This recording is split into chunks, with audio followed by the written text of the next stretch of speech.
여러분 안녕하십니까? 광주 MBC 뉴스데스크입니다. 희망광주 준비위원회가 민선 6기 광주시정의 밑그림을 제시했습니다. 도시철도 2호선과 세계 수영선수권대회 선수촌 등 광주시가 추진하고 있는 대형 사업에 대한 대수술이 예고되고 있습니다. 이재원 기자입니다. 희망광주 준비위원회는 첫 번째로 광주 도시철도 2호선을 주목했습니다. 2025년 개통 목표로 추진되고 있는 도시철도 2호선이 규모와 추진 방식 등에서 시민과 전문가 의견 수렴이 미흡했다는 이유에서입니다. 그리고 신교통 시스템을 포함한 다양한 대안을 모색하는 등 재논의의 필요성이 있다고 판단했습니다. 2호선 철도에서는 1호선 철도와 같은 잘못된 어리석음을 반복하지 않아야 되겠다.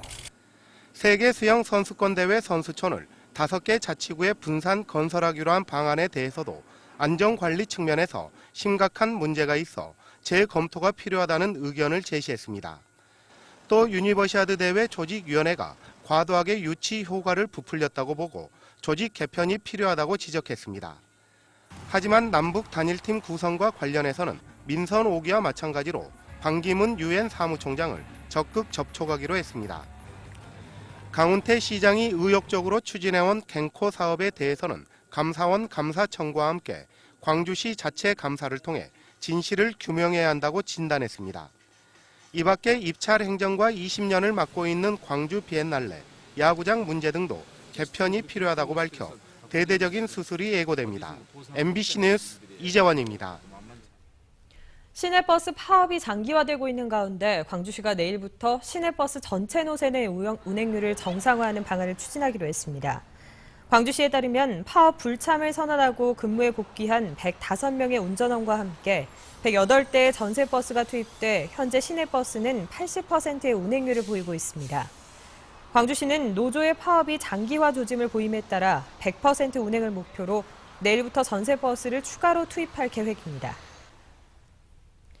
새정치민주연합이 730 재보궐선거에 컷오프와 선호투표제를 도입하기로 해 결과가 주목됩니다. 새정치연합이 지난 27일 후보 공모를 마감한 결과 광주 광산을의 6명, 나주 화순에는 9명, 순천 곡성은 8명, 영광 한평, 장성 담양은 4명이 응모했습니다. 새정치연합은 이처럼 후보들이 난립하면서 일부 후보를 탈락시킨 뒤 선호투표제를 적용해 최종 후보를 선정하기로 했습니다. 다만 4명의 후보가 응모한 영광 한평, 장성 담양은 다른 공천 방식을 도입할 가능성도 있는 것으로 알려졌습니다. 올 들어 농작물 값이 크게 폭락하면서 농가들이 울상을 짓고 있습니다. 특히 원자재 값과 일손이 더 들어가는 친환경 농사를 짓고 있는 농민들은 팔로마저 막히면서 속이 타들어가고 있습니다. 양현승 기자가 취재했습니다. 8년 전 친환경 농사로 전환한 40대 농민. 거추 수확기를 맞아 한숨만 나옵니다. 5천만 원 이상 들여 대규모 비닐하우스 시설까지 갖췄지만 가격이 하락하면서 딴에도 내다 팔 일이 걱정입니다. 아무래도 이제 비용은 그대로 이제 계속 더 들어가고 생산했을 때 그게 이제 안 보이니까 아무래도 이제 걱정이죠. 현재 고추 가격은 1kg 기준으로 9,000원 안팎으로 예년보다 평균 5,000원 가량 떨어졌습니다. 사정은 양파와 대파, 참깨 등 나머지 화작물도 비슷한 실정입니다. 수확량이 는 데다 재고가 넘치고 소비마저 부진하기 때문입니다. 일반 작물에 비해 일손이 더 가고 원자재 투입비가 30% 이상 많은 친환경 재배 농가는 짓는 농사마다 손해를 보는 상황입니다. 특히 올 들어 최대 소비처인 서울에서 쌀을 제외한 과체류의 학교 급식을 일괄 구매해서 학교 자율 구입 방식으로 바꾸면서 전남산 친환경 농산물의 소비량이 줄고 있습니다. 우리가 친환경 농산물은 꾸준히 증가하고 있는데 소비 증가율은 따라주지 못해갖고 가격을 제대로 받지 못하고 있습니다. 그래서 생산 농가들은 어려움이 참 많습니다. 그래서 농작물 가격 하락세는 가을과 겨울 작물에도 줄줄이 영향을 줄 것으로 보여 농가의 시름은 더욱 깊어질 전망입니다. MBC 뉴스 박영훈입니다. 쌀 시장 개방 발표를 앞두고 농민단체들의 반발이 거센 가운데 정부 발표가 국회 공청회 이후로 지연될 전망입니다. 이는 농촌을 지역구로 하고 있는 야당 의원들이 정부 방침을 WTO에 전달하기 앞서 국회에서 먼저 비준을 받아야 한다는 주장을 굽히지 않는 가운데 농민단체와 민변 등이 정부의 쌀 관세율 공개를 요구하는 소송을 제기하기로 한 데 따른 것입니다. 농민단체들은 쌀 관세율이 몇 %로 결정되는가가 쌀 시장 개방의 핵심 사안인데도 정부는 이를 공개하지 않고 있다며 정부의 공식 선언은 관세율 공개 이후 논의를 거쳐야 할 문제라고 강조했습니다. 광주 MBC와 중국 후난대학교가 상호 교류와 지원을 넓혀가기로 했습니다.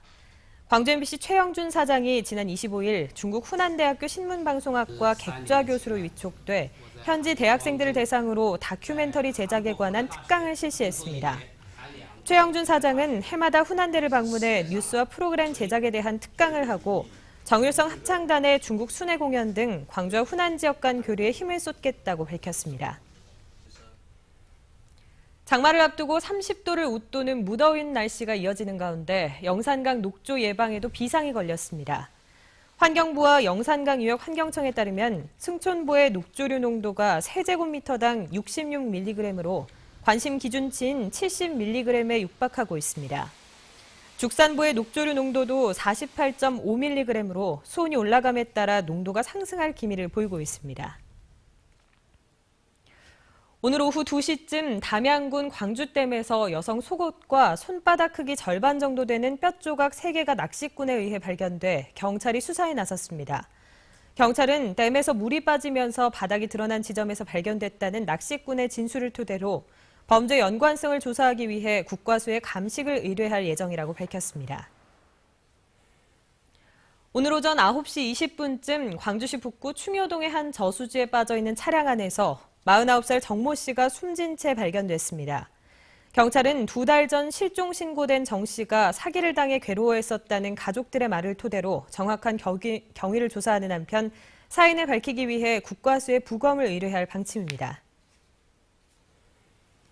재선에 성공한 장휘국 광주시 교육감 당선인이 교육청 조직을 학교 현장 지원 중심으로 재구성할 것으로 보입니다.